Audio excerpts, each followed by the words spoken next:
첫 번째 애연사로 김성윤 선생님, 중앙대에서 공부하고 있는 김성윤 선생님을 모셨습니다. 디코딩의 인코딩, 홀의 표현을 이렇게 반대로 이렇게 좀 뒤집은 듯한 그런 느낌인데요. 발표 모시고 들어보도록 하겠습니다. 잘 안 보이지만 어쨌든 계신 곳에서 박수로 환영해 주시기 바랍니다. 선생님 부탁드리겠습니다. 네, 안녕하십니까. 오늘 소중한 자리에 초대해 주셔서 진심으로 감사합니다. 김성윤이라고 하고요. 저는 오늘 디코딩의 인코딩이라고 하는 제목으로 한국문화연구에서 어쩌면은 이제 문화연구 전체, 한국뿐만이 아니라 문화연구에 관한 이제 이론적인 쇄신 이런 부분들을 이제 모색할 수 있지 않을까, 뭐 이런 가능성을 타진해 보는 그런 내용을 발표를 해보고자 합니다. 발표 내용은요. 그동안 이제 문화연구의 이제 위기에 관한 이야기가 많았었는데요. 저는 이제 그 중에서도 이제 그동안 이제 많이들 주목하지 않았었던 문화연구의 그 이론, 특히 이제 대중문화 이론하고 관련돼서 현재의 이론적 한계 상황들을 좀 짚어보고 이 한계 상황을 넘어서고 새로운 출구를 탐색하기 위해서는 어떤 논점들, 어떤 쟁점들을 우리가 이제 받아 안아야 되나, 이제 그런 부분들을 여러분들과 좀 공유를 해보고자 합니다. 최근에 이제 그 2000년대 이후, 2010년대 이후에 한국 문화 연구에서 몇 가지 강조점들이 있어 왔었던 것 같은데요. 거의 이제 2000년대를 넘어서는 시점부터는 문화 연구에서 문화 정치적인 비평이라고 하는 것이 점차적으로 좀 위축되는 그런 어떤 방향성이 있었던 것 같고, 제가 이제 문헌들을 찾아보니까 이미 한 90년대 후반부터 한국 문화 연구가 오타쿠 비평으로 전환될 가능성이 크다, 이런 경계가 나오기도 했었더군요. 그리고 이제 최근에는 이제 수용자라고 하는 말 대신에 이용자라고 하는 말들을 많이 쓰는 것 같아요. 이제 그만큼 문화 콘텐츠를 소비하는 사람들의 임파워먼트, 이제 그런 부분들을 이제 강조하는 추세가 계속되고 있습니다. 다른 한편으로 이제 학제적인 분위기하고 맞물려서 특히나 이제 한국 사회에서 문화 연구가 각 대학의 뭐 협동 과정이나 뭐 다양한 형식으로, 다양한 이름으로 설치가 되어 있는데, 최근에는 이제 그런 학제적인 그 체계조차도 좀 위기에 봉착해 있다, 이런 지적들이 좀 있죠. 근데 다만 이제 제가 여기서 이제 주목해 보고자 하는 것은 이 이론적인 문제들을 좀 이제 그 짚어보고자 하는데요. 사실 꽤 오래된 문제이기도 합니다. 그동안 보면은 후기 자본주의적인 국면하고 맞물려서 그동안 그 수용자 집단, 그 대중들의 이제 전유, 문화적 전유라고 하는 이 전략이 다시금 문화 산업에 의해서 이제 재전유되는 문제들, 어떻게 볼 거냐라고 하는 문제가 지난 20년 동안 계속 반복적으로 제기가 되어 왔음에도 불구하고 이 문제는 결코 해소가 되지 않고 있습니다.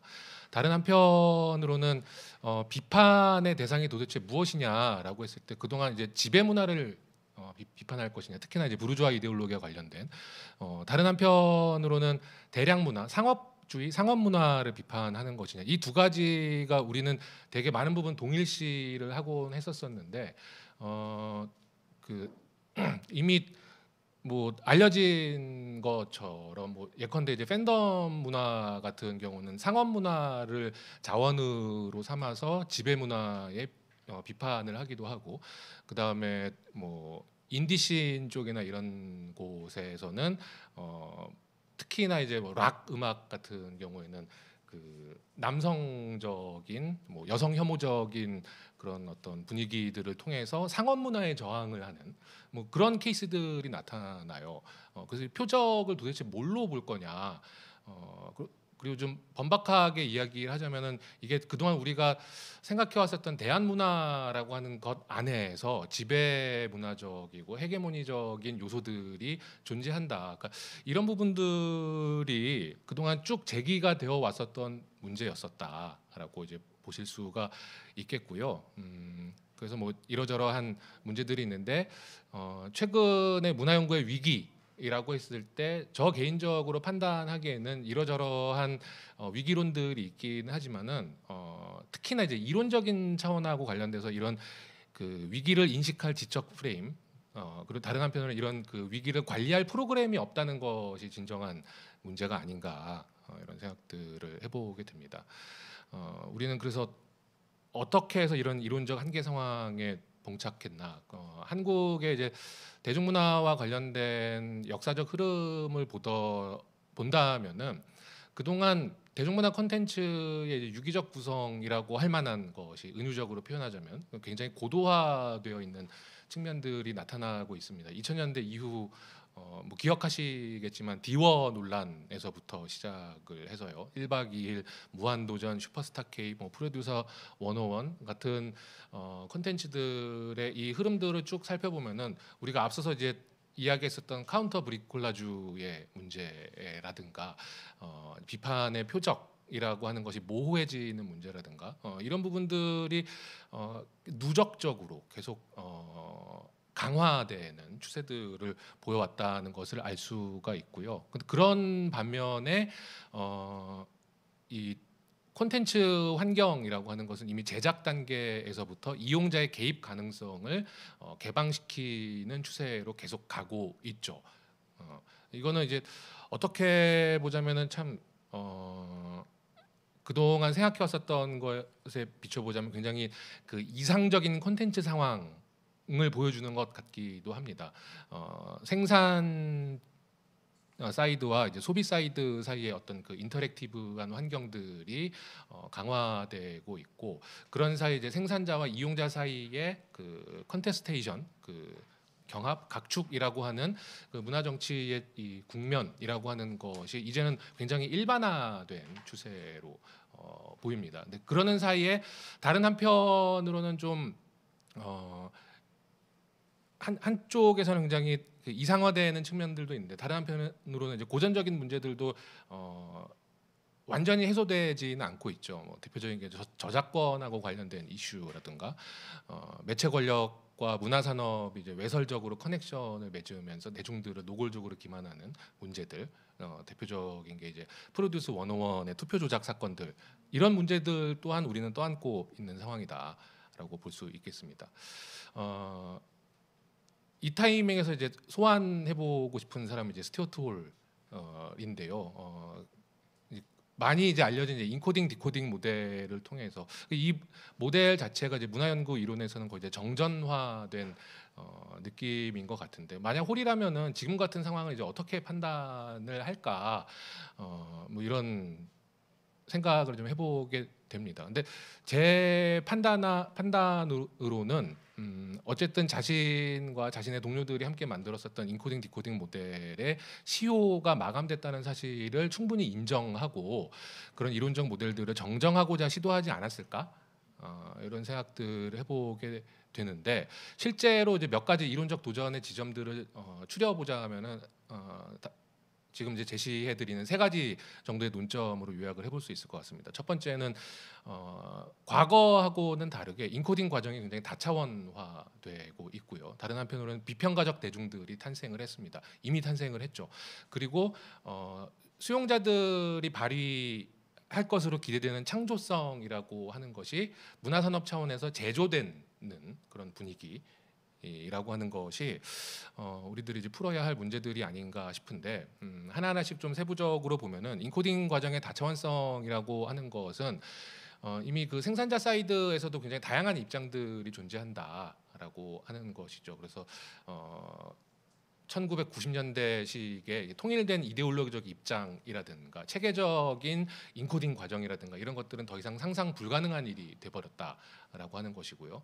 두 번째로는 이제 비평가적 대중들이 탄생을 하면서 이 사람들이 텍스트의 그 의미만 디코딩하는 차원을 넘어서서 콘텐츠 생산의 저변 환경들을 충분히 파악을 하고 종합적으로 비판하고 미학적 논평을 할 수 있을 정도의 수준이 됐죠. 그렇죠? 그리고 다른 한편으로는 이제 우리가 그동안 어떤 그 문화 정치적인 출구로 삼았었던 디코딩 과정이라고 하는 것에 관해서도 의심을 품어볼 만한 상황이 됐는데, 이제는 텍스트 자체의 다이성이라고 하는 것이 뭐라 그럴까요? 그 콘텐츠 안에 콘텐츠를 비판하고 콘텐츠에 저항하고 콘텐츠에 대해서 파생적인 콘텐츠를 창조할 수 있을 만한 행위 패턴들이 이미 인코딩되는 상황들이 나타나고 있다. 이 정도면은 이론적推신해야 되는 거겠죠. 그래서 이제 그 논점들을 이제 추려 보면은 그동안 몇 가지 시도들이 있어 왔었는데요. 대표적인 것이 이제 그 가로축에 해당하는 이제 인코딩 위치. 고전적으로는 인코딩은 지배 헤게모니적 인코딩만 있을 것이다라고 하는 가정하에서 전개가 되어 왔었었는데, 생산 환경이 복잡화되는 추세와 더불어서 이 인코딩 과정이라고 하는 것이 굉장히 복잡한 양상을 띠게 돼서 도식적으로만 본다면은 그 디코딩의 세 가지 방식들뿐만이 아니라 인코딩의 세 가지 방식까지 겹쳐서 총 9가지 경우의 수까지도 생각해 볼 수 있는 이런 양상들이 나타나게 됩니다. 예컨대 이제 이런 역설들이 가능해지게 됐는데요. 정부의 정책 기조를 비판하는 뉴스 보도 같은 것이 있을 수가 있죠.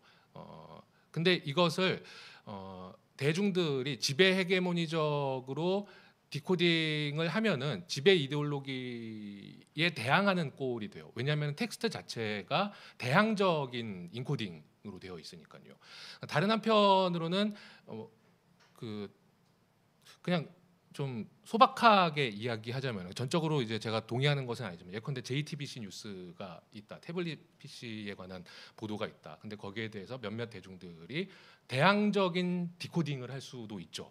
그렇죠? 근데 그렇게 되면은 지배 이데올로기를 그대로 수용하는 셈이 돼요. 이런 역설들이 나타나는데, 최근에는 이제 그 유명한 게임이죠. 그 라스트 오브 어스 파트 2가 나오게 되는데, 제작진에서 뭐 정치적 올바름의 이슈라든가 미학적 성취를 게임 내에서 구현하고자 했는데, 정작 이용자들은 그걸 견디지 못해서 게임을 막 깨부순다든가 CD를, 뭐 이런 일들이 나타나기도 했었고, 태극기 부대도 비슷한 사례라고 볼 수가 있겠죠. 그렇죠? 예전 같았으면은 소외된 사람들이 악다구니를 펼친다, 하위 주체가 말을 할 수 있게 됐다, 그러면서 굉장히 눈여겨볼 만한 상황이다라고 생각해 볼 수도 있을 텐데, 그들이 뭐 내포하는 뭐 윤리적인 쟁점이라든가 이런 부분들을 생각하면은 뭔가 판단을 내린다라고 하는 것이 점점 어려운 일이 되고 있다. 그래서 적어도 이 디코딩 과정에서 우리가 생각해 볼 수 있는 어떤 민중 문화적이고 공동체 문화적이고 하위 문화적인 그 미덕 강조점들, 이런 것들을 우리가 좀 낭만주의적 전망으로 여겨야 되지 않을까. 좀 더 이제 현실적으로 접근을 해볼 필요가 있겠다라고 하는 생각이 드는데요. 그러한 문제들을 좀 분석적으로 구분을 해내려면은 이 텍스트에 대한 이해, 그리고 텍스트의 평가라고 하는 것을 분석적으로 좀 구분을 좀 잘 할 필요가 있을 것 같습니다. 즉 무슨 말이냐? 텍스트를 능동적으로 비판적으로 해석한다고 해서 그거 자체가 정치적 적절성을 보증하진 않는다라고 하는 것이죠.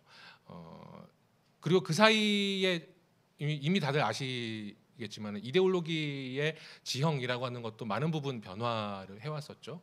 그 사이에서 우리가 점점 생각해야 할 것은 이제는 대중들 스스로가 지배 이데올로기의 형식에 이제 공조를 하는 상황들, 이런 어떤 전체적이고 총합적인 그 상황들에 대해서 좀 직시하고 좀 기존하고는 다른 대중주의적인 입장하고는 다른 맥락에서의 비판이라고 하는 기획을 벼릴 필요가 있겠다라는 생각이 듭니다. 실제로 홀 역시도 이런 문제들이 나타날 수 있다는 것에 관해서 감지를 아예 못했던 것은 아니었던 것 같아요. 근데 후대의 문화 연구자들이 많은 부분 이제 간과하고 넘어가는 것들 중에 하나가 이런 것들인데, 그 생산 프로세스 안에서 그 미디어와 수용자 사이의 그 모종의 이제 피드백 과정들이 있을 수 있다라고 하는 거죠. 근데 그 80년대, 그 90년대를 거쳐오면서 그 당시만 해도 이런 피드백 과정에 관한 논점은 대중들의 문화 정치적 개입 가능성을 열어주는 것으로 해서 굉장히 긍정적인 계기들로 이해를 했던 것 같았습니다. 근데 지금은 그렇게만 볼 상황은 아니다라고 말씀을 드릴 수 있을 것 같고요. 그래서 이 인코딩 디코딩 모델을 좀 재구성해 볼 필요가 있겠는데 이거 다이어그램의 이제 제일 하단부에 보면 이제 Imagined Decoding Strategies 그리고 이제 Perceived Encoding Strategies라고 하는 요 부분이 있어요. 그러니까 그 인코딩 과정에서 디코딩 전략을 상상을 하고 그다음에 디코딩 사이드에서 인코딩 전략을 감지하는 이런 그 피드백 논리에 관해서 고민을 해봐야 된다라고 하는 것이죠. 특히나 최근과 같은 시장 상황에서는 어떤 콘텐츠 개발자들이 됐던 뭐 생산자들이 됐든지 간에 소비자들이 어떤 식의 콘텐츠에 대한 수요가 있는지를 감안하면서 콘텐츠를 제작을 하기 마련이죠. 그렇죠? 너무나 당연한 사실인데 우리는 많은 부분 이런 부분들을 좀 간과를 해왔던 것 같아요.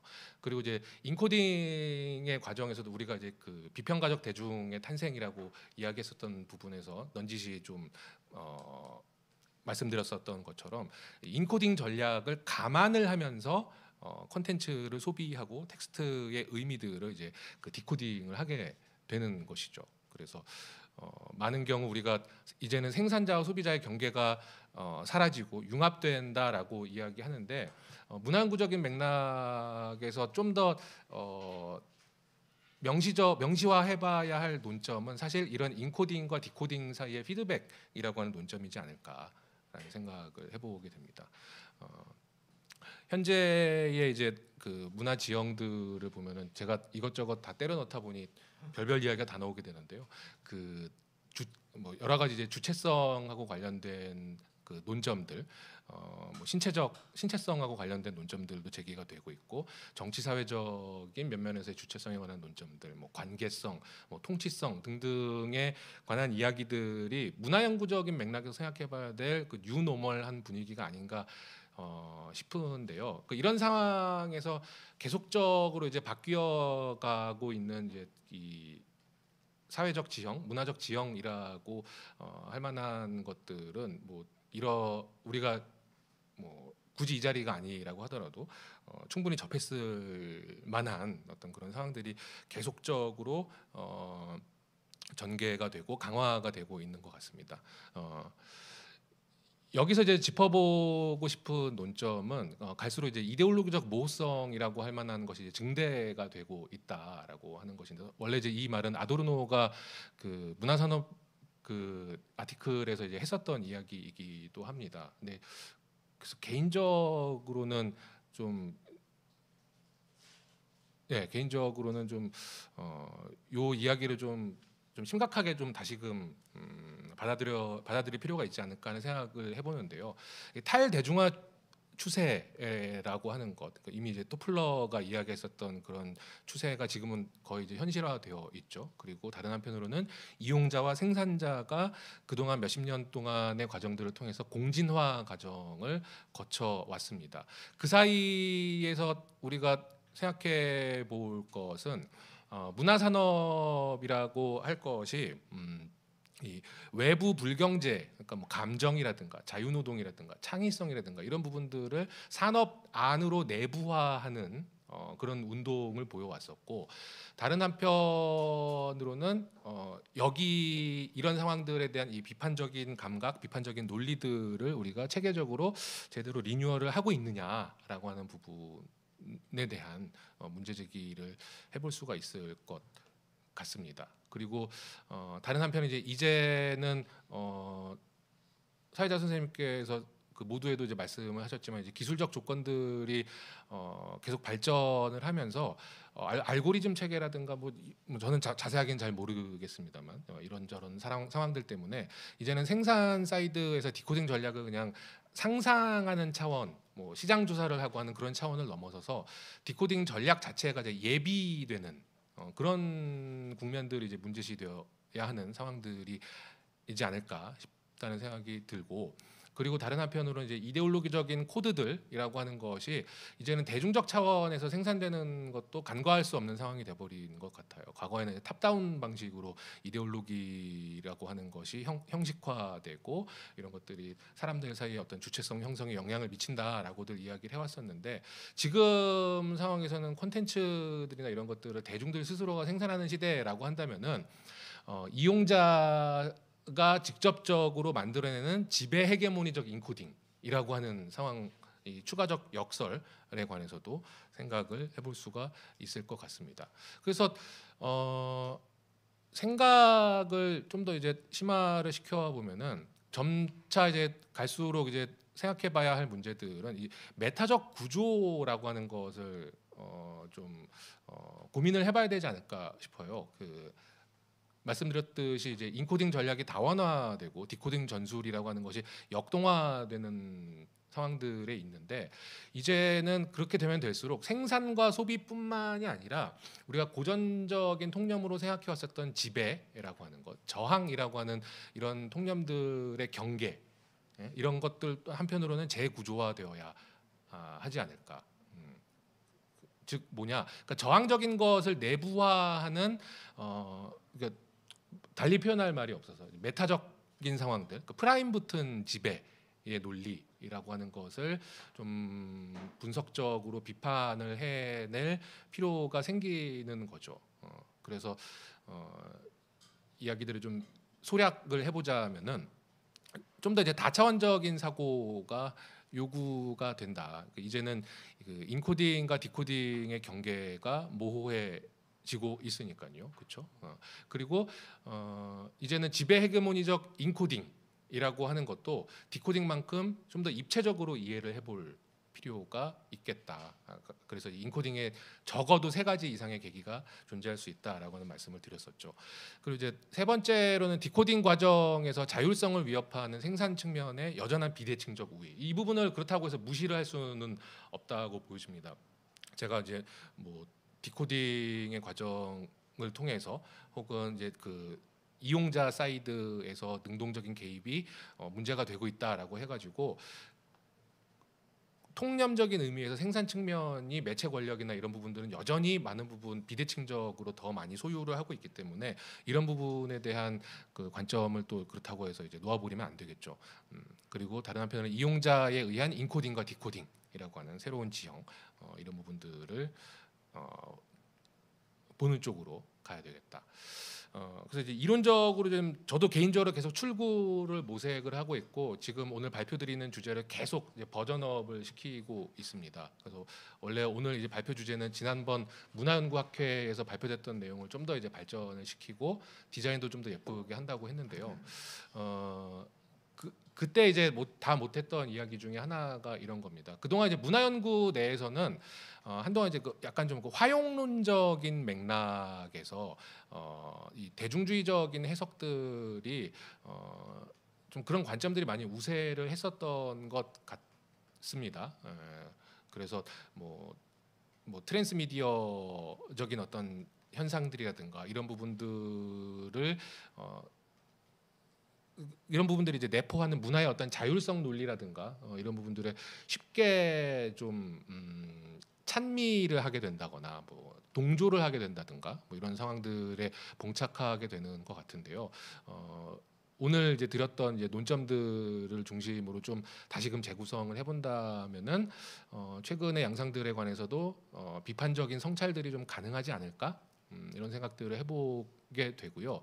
그리고 텍스트 콘텐츠의 환경 자체가 어마어마하게 그 유기적 구성이 이제 고도화되는 상황에서 본다면은 좀 화용론적인 접근 그동안 좀 또 많이 해왔었으니까 그렇다고 해서 그걸 완전히 물리치자는 이야기는 결코 아니고 좀 이제 의미론적인 면에서 좀 다시금 이론적인 관점들을 좀 새롭게 모색을 해보면 어떨까. 개인적으로는 약간 좀 거기에서 좀 가능성을 찾아볼 수도 있지 않을까 하는 생각들을 하고 있는데요. 이건 아주 검증된 문제는 아니니까 일단 한번 가설적으로 던져보는 차원이라고 볼 수가 있겠고요.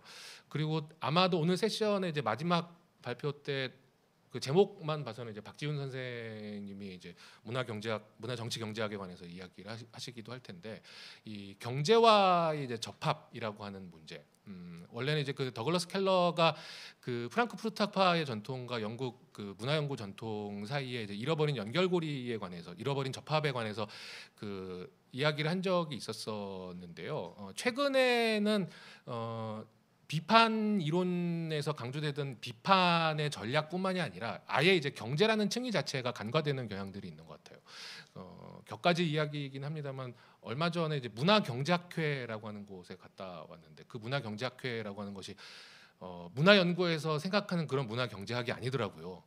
그래서 굉장히 좀 씁쓸한 마음이 좀 생겼었는데 그게 왜 그럴까 생각을 해보면은 기존에 이제 우리 문화 연구자들이 이 고전적인 정치 경제학 비판 이외에도 사실 현대화된 버전으로 동시대에서 작동하는 이제 속류 경제학적인 흐름들이 있는데 이런 부분들에 대한 비판들을 많은 부분 좀 놓쳐왔었던 것 같아요. 그래서 이런 부분들을 좀 같이 좀 잘 재접합을 해내야지만 문화의 산업화, 산업의 문화화라고 하는 것에 대한 이중적인 비판을 우리가 충실히 수행할 수 있지 않을까 이런 생각들을 해보게 됩니다. 예. 그리고 지금의 어떤 그 지배의 뭐 메타 구조, 뭐 메타 텍스트 이런 표현을 이제 쓰고는 있습니다만은 이게 어떻게 보자면은 이 과정에 대한 메타 비판. 그러니까 저도 지금 당장 뭔가 이렇게 내놓기는 힘들기는 하지만 새로운 비판의 논점들, 비판의 논리들을 다 같이 모색을 해서 구성을 해내야 되지 않을까? 뭐 이런 생각들을 해보게 됩니다. 단순히 이제 뭐 상호작용 상황이 많아지고 인터랙티브한 환경을 가지고 우리가 더 이상 예찬만 하는 것으로 만족할 수 있겠는가라고 하는 그런 문제 제기라고 할 수가 있겠습니다.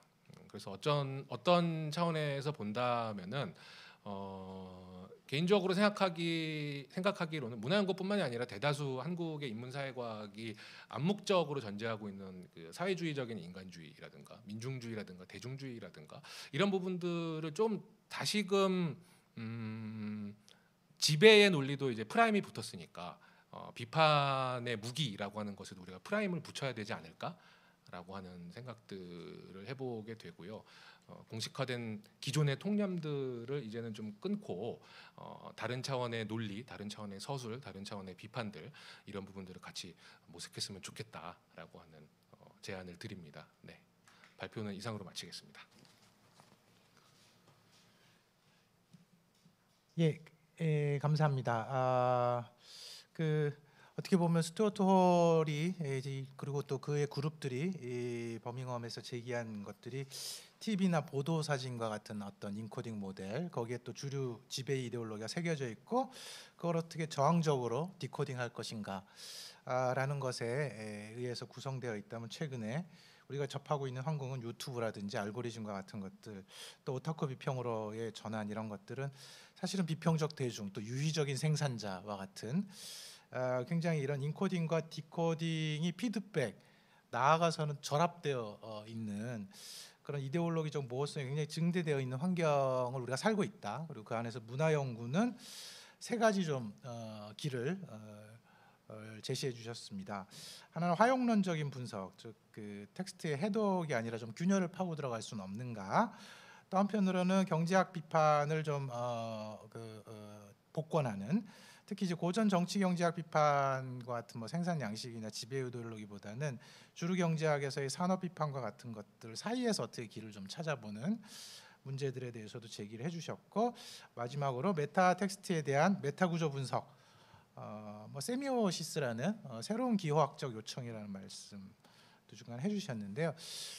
그런 부분들을 염두에 두시면서 저희들이 토론자 선생님의 토론을 이어가도록 하겠습니다.